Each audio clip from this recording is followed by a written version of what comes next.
On ouvre le passage.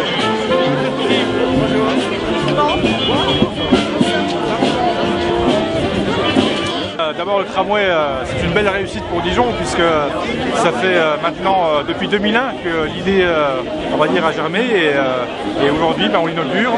Je crois que c'est un équipement d'avenir justement qui va nous permettre à la fois de pouvoir avoir un mode de transport doux, respectueux de l'environnement et qui permettra à toutes les Dijonnaises et à tous les Dijonnais de pouvoir justement parcourir la ville dans de bonnes, on va dire, de bonnes conditions. Transforme la ville, c'est un équipement du 21e siècle. Donc Dijon est à l'ère du tram et je crois que notre ville a pris le chemin du progrès, voilà, du progrès à la fois environnemental, économique, parce qu'il y a beaucoup d'entreprises qui ont travaillé. Et ça c'est aussi important, il faut souligner tous les ouvriers qui sont mobilisés sur ce chantier avec les ingénieurs, vraiment une belle réussite sur tous les plans. Et on peut saluer François Elsamen et toute l'équipe qui s'est mobilisée dans ce sens.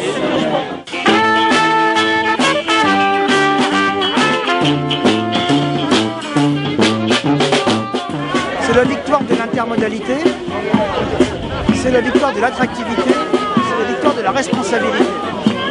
Et s'il y a une responsabilité, c'est de dire que le tram, ça crée du lien.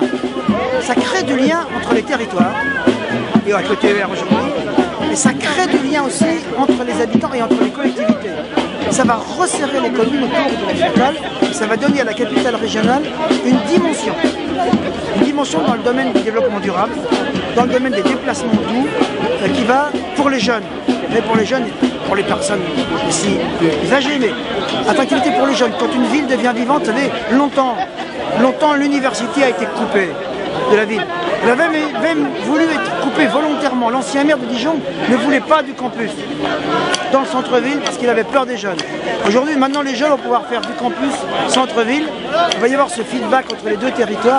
Rien que pour ce plan-là aujourd'hui. Demain, avec la traversée qu'on va faire autour de l'université, pour ces jeunes-là, pour les étudiants, demain, c'est une reconquête de la ville et une volonté d'appartenance commune.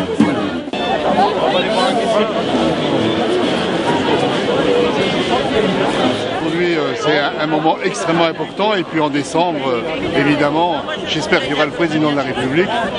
Mais en tout cas, les habitants de Chenôve attendent le tram avec beaucoup d'impatience. C'est vrai que ça va redynamiser notre ville. C'est vrai qu'il arrive au cœur de la cité, au cœur du grand ensemble. Et moi, j'ai des témoignages. Encore hier soir, j'étais dans une famille où j'ai pu constater que le tram a attendu avec beaucoup de bonheur. C'est quelque chose qui va être dynamisé, qui va permettre à Chenôve de faire partie vraiment de l'agglomération. Avec le centre-ville qu'on est en train de construire, je pense que ça va être quelque chose de merveilleux. Et puis un petit coup d'œil, si vous le permettez. Mon grand-père était tramino, donc j'ai une pensée toute particulière pour lui aujourd'hui. Et je dis à tous bonne journée et bon démarrage pour le tram.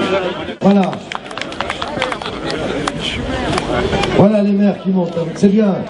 Ils sont nombreux, c'est eux qui font vivre la démocratie. Le tram pour la ville de Quetigny, c'est une grande chance parce que ça permet à ses habitants d'aller dans tous les lieux de l'agglomération et puis ça permet aux gens de l'agglomération de venir aussi à Quetigny. Et donc c'est un lien très fort, un moyen de transport moderne. Et je crois que ça va cimenter encore plus l'agglomération. Alors Quetigny va se retrouver effectivement à moins d'une demi-heure de la gare, mais on va pouvoir aussi aller à l'université, à l'hôpital, au parc des sports, à l'auditorium. Donc c'est très important pour les habitants de Quetigny, à la fois pour leurs activités professionnelles, mais aussi de culture et de sport et de loisirs. Donc c'est ce qui va être important pour les habitants de Quetigny. Le maire de Besançon qui nous fait plaisir d'être là. Allez, Jean-Louis Foucheray. Une formation sur le chantier, donc de poseur de voies. Donc en fait, bon, ce qui consiste, en fait, c'est de poser les voies, puis ensuite de poser tout ce qui était support, et ensuite de préparer les coffrages pour faire les plateformes. Ah bah oui, parce que là j'ai travaillé dur, 9 heures par jour, 9 heures par jour sur les trams et tout, là, sur la place de la Rep. Ah ouais, ouais, vraiment je suis content quoi, parce que vraiment ça va changer quelque chose quoi. La place elle est belle, franchement elle est mieux qu'avant quoi. La place de la Rep elle est mieux qu'avant quoi, franchement ouais. Franchement je suis quand même content parce que j'ai bossé, je sais que j'ai contribué à la ville de Dijon, donc je suis content quoi. J'ai laissé mon empreinte, je suis content quoi, qui restera à vie quoi. Donc vraiment ouais, il y a une petite émotion qui passe par là quoi.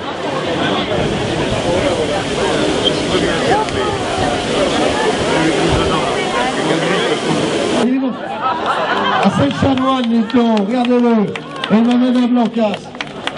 Un seul. Vive le tram et vive Dijon et vive la France. Vive le tram, vive Dijon et vive la France.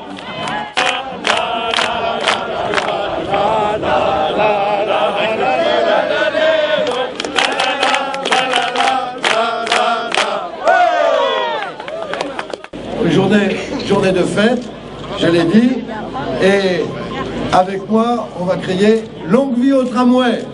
Longue vie au tramway. Vive le tram. Et vive le tram.